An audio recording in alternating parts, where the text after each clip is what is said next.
Beautiful, beautiful. I want you to write down 3 things for me, please.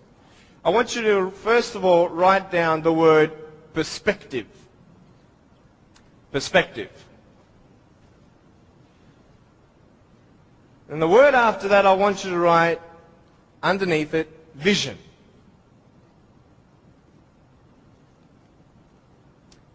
And then underneath that, I want you to put choices. So perspective, vision, and choices. This is what I'm going to be speaking about. I'm going to be real with you and start from the beginning. I was born in a blessed country. I was born to parents with the support I needed. You see, when I was born, it was such a tragedy. It was such a great shock to everybody. We had ultrasounds done when Mum was pregnant with me. I was her firstborn. And my mum made sure that we had the best doctors in Melbourne. My mum was a nurse and delivered hundreds of babies before I was born. She knew exactly what to do and what not to do in her first pregnancy. Yet, having all these precautions, this happened. And anybody who saw me and saw my parents automatically thought that, hey, this is a bad thing. And I mean, for anyone to say that would be a good thing, that is not sane. That would be insane. To say that, hey, congratulations, your baby's born without arms and legs. It was such just a pause in their life where they couldn't breathe. They couldn't fathom. What kind of life is their firstborn son going to live? Without arms and legs, he can't even feed himself. He can't even dress himself. Doctor said I would never be able to stand up, let alone jump around. You know, I'm so thankful that they knew nothing until I was born. Because imagine if my parents did know, and they would have what? The option of abortion. And the majority of the doctors, I believe, would encourage such an act. Why? Because what we see in this child's life is not going to be a good quality lifestyle for you and your child. And the wisest thing you could do is abort. Well, hey, who knew? Who knew that I would become a 23-year-old professional motivational speaker, speaking to 1 million people all around the world, starting schools in third world countries, building hospitals in the future and orphanages and all that stuff. We sponsor 43 kids who don't have food, fresh water and all that sort of stuff. And that's just the beginning. I'm a real estate investor. I'm a stock market investor. I love options trading. That's becoming one of my professions. I love real estate investing. I love the fact that we can make money doing real estate developing. Make our money, make more money. I love that fact. I love the fact, though, above all, that I can give the world something that others cannot.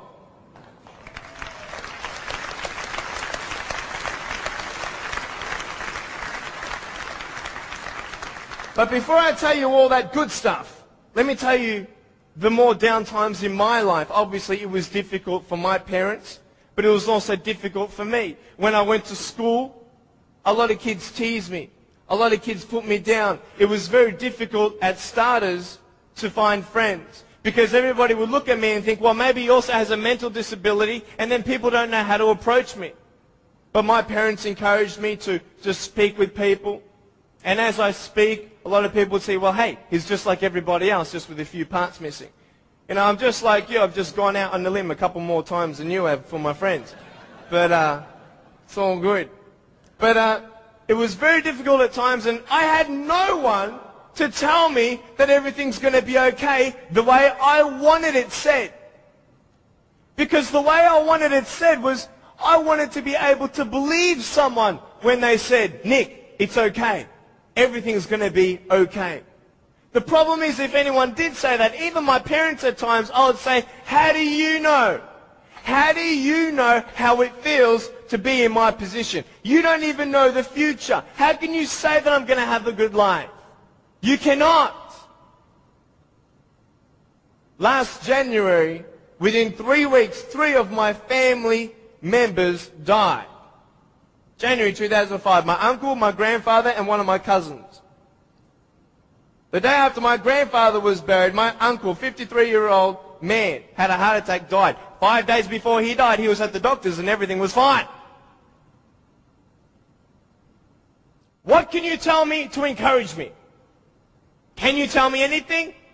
Only if you've been through it. And this is what I'm here about. I want to tell you, I was depressed. I had suicidal thoughts at the age of 8. I had this massive list of all the things that I couldn't do and I'll never have in life. I never thought, you know, I'll get married. Who'd want a husband without arms and legs?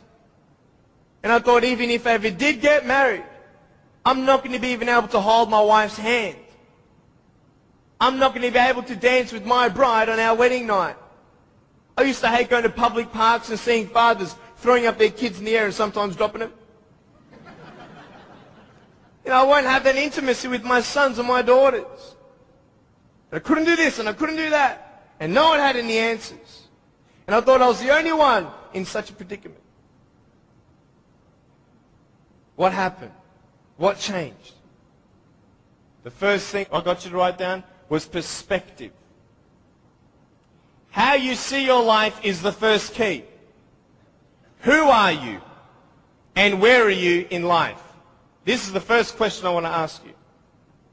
Even though the world can look at me, they can say, well, a guy having no arms and no legs, his potential is not unlimited, but limited. His potential, just because he has no arms and no legs, humanly speaking, in our logic, he's not going to be as successful as everybody else. Really? Why? Because of his disability. Really? What is a disability? Have you ever thought of that? A disability. I'll tell you what a disability is. Something that would hinder you to achieve something. Now, just because I have no arms and no legs, it doesn't mean that I can't be successful.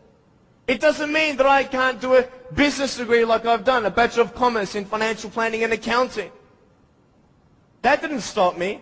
Then what really stops you? Your mind. The way you see your life and where you are going will determine how successful you will be in life. I could say, yeah, I'm a guy without arms and legs, but what? I have my little chicken drumstick. Don't ask yourself and see what you don't have, see what you do have, and then say, okay, this is where I am. But don't limit yourself to say, well, if only I had this, or if only I had that. You can think of all the things that you don't have, but I want to ask you, is that really constructive? No. Why? Because no one can turn back time. It's up to you with what you do with today. Your priorities, your daily agenda will determine how successful you are. You want to know something? I started to be thankful. Thankful? Why, Nick? How could you be thankful? My mum showed me a newspaper article of a young man who had a disability, not similar to mine. But it was also unexplained medically. And I thought, you know what? I'm not the only one with something to bear. But I'm telling you, this perspective is everything.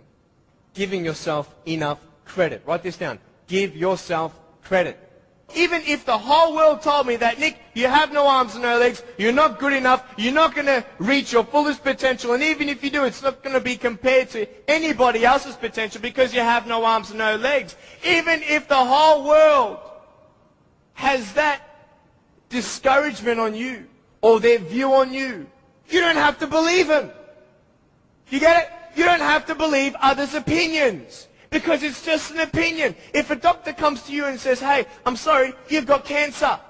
What are you going to do? Get a second opinion. Right? Why? Because you want to make sure that he's right. You want to know exactly how much you have to live and what's going on. Well, why not get a second opinion when people put you down? Why not get a second opinion when your family thinks you're dreaming? Tell him he's dreaming. He's